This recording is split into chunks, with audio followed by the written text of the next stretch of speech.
আমরা এতক্ষণ যে মডেলগুলো পড়লাম শুড, কুড, উড, মে, মাইট, এগুলোর সাথে যদি আমরা একটা হ্যাভ যুক্ত করে দিই তাহলে কি দাঁড়ায়? Should have, could have, would have, may have, might have. এই শব্দগুলো দ্বারা সাধারণত কিছু একটা করা উচিত ছিল, কিছু একটা হওয়া উচিত ছিল এরকম বোঝায়। এভাবে করে হ্যাভ যুক্ত করাটাকে যখন আমরা করি তখন এই হ্যাভটাকে বলা হয় পারফেক্টিভ।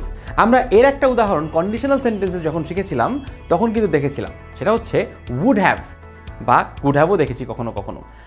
এই উড হ্যাভের ব্যবহারটা আমরা যদি একটু মনে করে দেখার চেষ্টা করি, if she had worked harder she would have passed. সে যদি আরও হার্ড ওয়ার্ক করতো তাহলে সে পাস করত।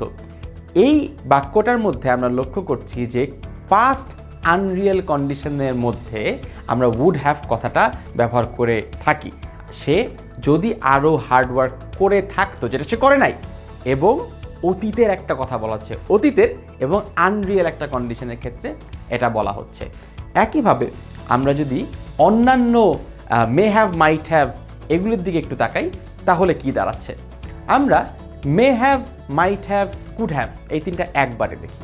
মে have, might have, could have এই তিনটার মানেই হচ্ছে হয়ে থাকতে পারতো, এটা হতেই পারতো, বা আপনি নিশ্চিত নন যে এটা হয়েছে কিনা, আপনি গেস করে বলছেন। আমি উদাহরণ দিয়ে বলি, the roads are still very wet, it may have rained last night.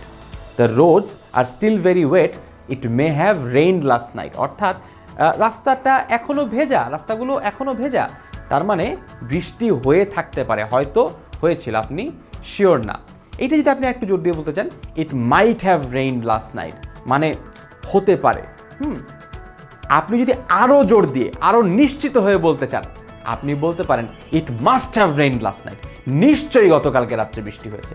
একই বাক্য, কিন্তু আমরা ভিন্ন ভিন্ন জোর দিয়ে বলছি। হ্যাঁ, আপনি যদি অনিশ্চিত থাকেন তাহলে আপনি বলবেন it may have rained last night বা it might have rained last night, অথবা it could have rained last night, হয়ে থাকতে পারে। এই বাক্যগুলো অর্থগতভাবে খুব বেশি আলাদা না। May have, might have, could have অর্থগতভাবে খুব একটা আলাদা না। কিন্তু যখন আমরা মাস্ট হ্যাভ নিয়ে আসছি, যে it must have rained last night, তাহলে আমরা বোঝাচ্ছি নিশ্চয়ই বৃষ্টি হয়েছে। আবার আমি বলছি যে আপনি দিনের বেলা ঘুমাচ্ছেন, আমি বললাম why are you sleeping in the middle of the day, you must have not slept last night, you must have not slept last night, মানে তুমি নিশ্চয়ই কালকে রাতে ঘুমাওনি। এই মাস্ট হ্যাভ যখন আমরা ইউজ করি সাধারণত এডুকেটেড গেসের ক্ষেত্রে করি। শব্দটা একটু বুঝিয়ে বলি, what is an educated guess? আপনি গেস করছেন কিন্তু আপনার গেস করার পিছনে একটা শক্ত এভিডেন্স আছে। যখন আমরা মে have, might have, could have যখন আমরা ব্যবহার করি তখন এটা সাধারণত, হ্যাঁ, আমাদের ওইটা মনে করার কারণ আছে, কিন্তু আমরা আরেকটু সহজভাবে গেস করছি। লাস্টলি আমরা যদি শুড হ্যাভের দিকে তাকাই, শুড হ্যাভ মানে হচ্ছে করা উচিত ছিল, এটা সম্ভাব্যতা না, এটা গেস করা না, এটা হচ্ছে করা উচিত ছিল। Why are you so late, you should have started earlier. তুমি এত দেরি করে এসেছো কেন, তোমার আরও আগে আসা উচিত ছিল। Bangladesh is going to lose today, they should have batted first. Bangladesh আজকে ম্যাচটা হেরে যেতে পারে, ওদের আগে ব্যাট করা উচিত ছিল। সি, শুড হ্যাভ মানে হচ্ছে একটা ঘটনা ঘটে গিয়েছে, আপনারা সব আফসোস করে বললেন আমার এটাই করা উচিত ছিল।